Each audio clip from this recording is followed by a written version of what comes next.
Capítulo 14. Primeiro beijo. Tinha 17 anos, pungia-me um buçuzinho que eu forcejava por trazer a bigode. Os olhos, vivos e resolutos, eram a minha feição verdadeiramente máscula. Como ostentasse certa arrogância, não se distinguia bem se era uma criança com fumos de homem, se um homem com ares de menino. Ao cabo, era um lindo garção, lindo e audaz, que entrava na vida de botas e esporas, chicote na mão e sangue nas veias, cavalgando um corcel nervoso, rijo, veloz, como o corcel das antigas baladas, que o romantismo foi buscar ao castelo medieval, para dar com eles nas ruas do nosso século. O pior é que o estafaram a tal ponto, que foi preciso deitá-lo à margem, onde o realismo veio achar, comido de lazeira e vermes, e, por compaixão, o transportou para os seus livros.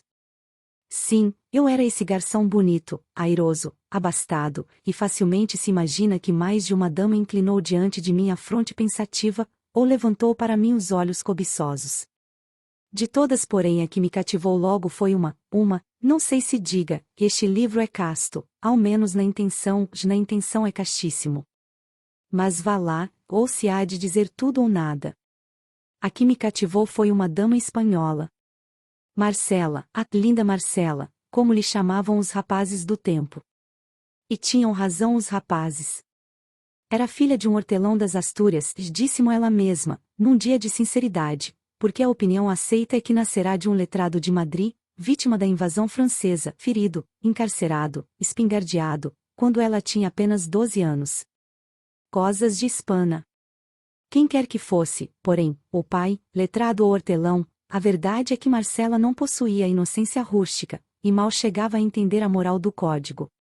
Era boa moça, lépida, sem escrúpulos, um pouco tolhida pela austeridade do tempo, que lhe não permitia arrastar pelas ruas os seus estovamentos e berlindas, luxuosa, impaciente, amiga de dinheiro e de rapazes.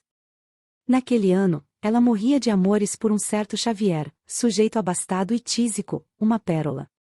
Via-a, pela primeira vez, no Rocio Grande, na noite das luminárias, logo que constou a Declaração da Independência, uma festa de primavera, um amanhecer da alma pública.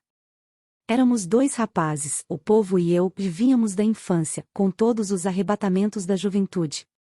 Via-a sair de uma cadeirinha, airosa e vistosa, um corpo esbelto, ondulante, um desgarre, alguma coisa que nunca achará nas mulheres puras. Segue-me, disse ela ao pajem. E eu segui-a, tão pajem como outro, como se a ordem me fosse dada, deixei-me ir namorado, vibrante, cheio das primeiras auroras. A meio caminho, chamaram-lhe linda Marcela, lembrou-me que ouvirá tal nome a meu tio João, e confesso que fiquei tonto. 3 dias depois perguntou-me meu tio, em segredo, se queria ir a uma ceia de moças, nos Cajueiros.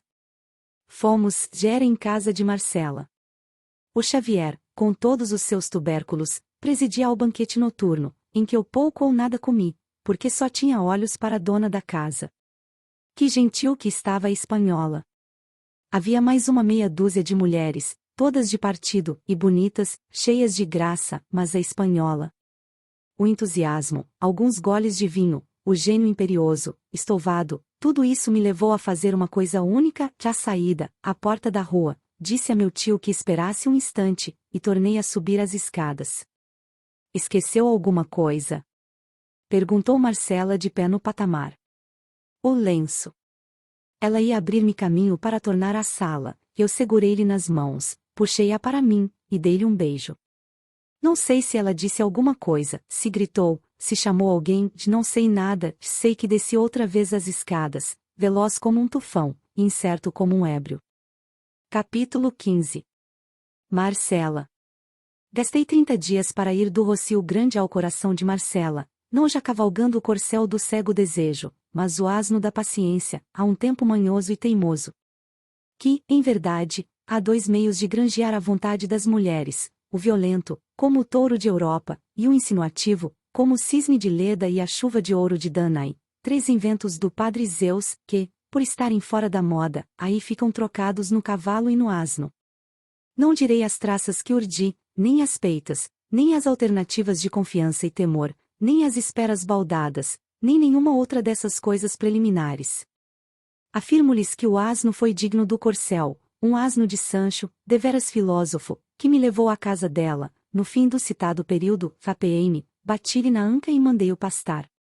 Primeira comoção da minha juventude, que doce que me foste. Tal devia ser, na criação bíblica, o efeito do primeiro sol. Imagina tu esse efeito do primeiro sol, a bater de chapa na face de um mundo em flor. Pois foi a mesma coisa, leitor amigo, e se alguma vez contaste 18 anos, deves lembrar-te que foi assim mesmo. Teve duas fases a nossa paixão, ou ligação, ou qualquer outro nome, que eu de nomes não curó, teve a fase consular e a fase imperial. Na primeira, que foi curta, regemos o Xavier e eu, sem que ele jamais acreditasse dividir comigo o governo de Roma, mas, quando a credulidade não pôde resistir à evidência, o Xavier depôs as insígnias, e eu concentrei todos os poderes na minha mão, foi a fase cesariana. Era meu universo, mas, ai triste. Não o era de graça. Foi-me preciso coligir dinheiro, multiplicá-lo, inventá-lo. Primeiro explorei as larguezas de meu pai, que ele dava-me tudo o que eu lhe pedia, sem repreensão, sem demora, sem frieza, dizia a todos que eu era rapaz e que ele o fora também. Mas a tal extremo chegou o abuso, que ele restringiu um pouco as franquezas, depois mais, depois mais. Então recorri à minha mãe, e induzia-a a desviar alguma coisa, que me dava às escondidas. Era pouco, lancei mão de um recurso último, e entrei a sacar sobre a herança de meu pai, a assinar obrigações, que devia resgatar um dia com usura. Em verdade, dizia-me Marcela, quando eu lhe levava alguma seda, alguma joia, que em verdade, você quer brigar comigo. Pois isto é coisa que se faça, um presente tão caro. E, se era joia, dizia isto a contemplá-la entre os dedos, a procurar melhor luz, a ensaiá-la em si, e a rir, e a beijar-me com uma reincidência impetuosa e sincera, mas, protestando, derramava-lhe a felicidade dos olhos, e eu sentia-me feliz com vê-la assim.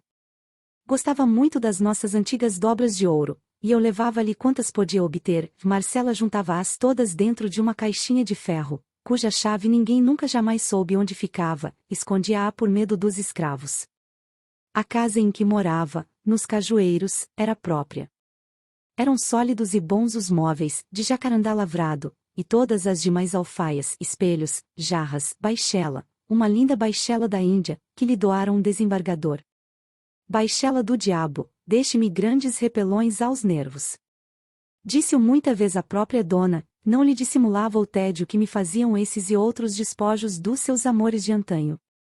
Ela ouvia-me e ria, com expressão cândida, cândida e outra coisa, que eu nesse tempo não entendia bem, mas agora, relembrando o caso, penso que era um riso misto, como devia ter a criatura que nascesse, por exemplo, de uma bruxa de Shakespeare com um serafim de Klopstock. Não sei se me explico.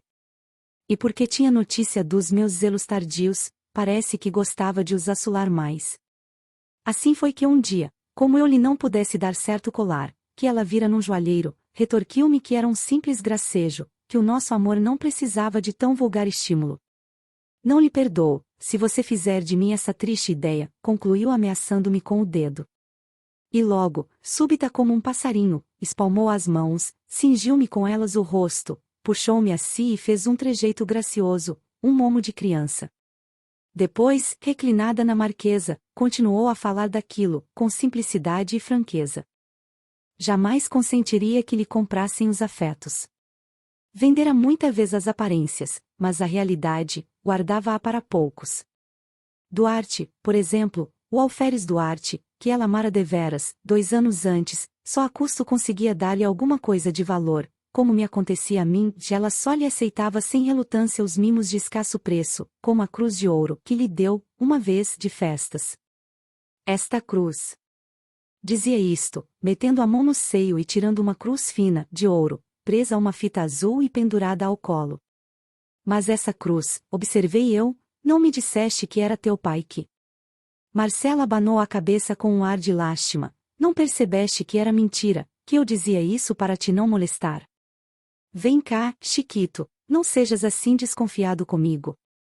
Amei a outro, e que importa, se acabou?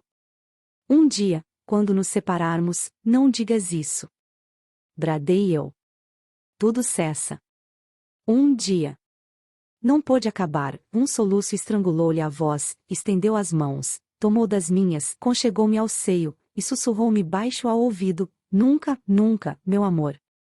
Eu agradeci-lhe com os olhos úmidos. No dia seguinte levei-lhe o colar que havia recusado. Para te lembrares de mim, quando nos separarmos, disse eu. Marcela teve primeiro um silêncio indignado, depois fez um gesto magnífico, tentou atirar o colar à rua. Eu retive-lhe o braço, pedi-lhe muito que não me fizesse tal desfeita, que ficasse com a joia. Sorriu e ficou. Entretanto, pagava-me à farta os sacrifícios, espreitava os meus mais recônditos pensamentos, não havia desejo a que não acudisse com alma, sem esforço, por uma espécie de lei da consciência e necessidade do coração. Nunca o desejo era razoável, mas um capricho puro, uma criancice, vê-la trajar de certo modo, com tais e tais enfeites, este vestido e não aquele, ir a passeio ou outra coisa assim, e ela cedia a tudo, risonha e paleira. Você é das Arábias, dizia-me. Ia pôr o vestido, a renda, os brincos, com uma obediência de encantar.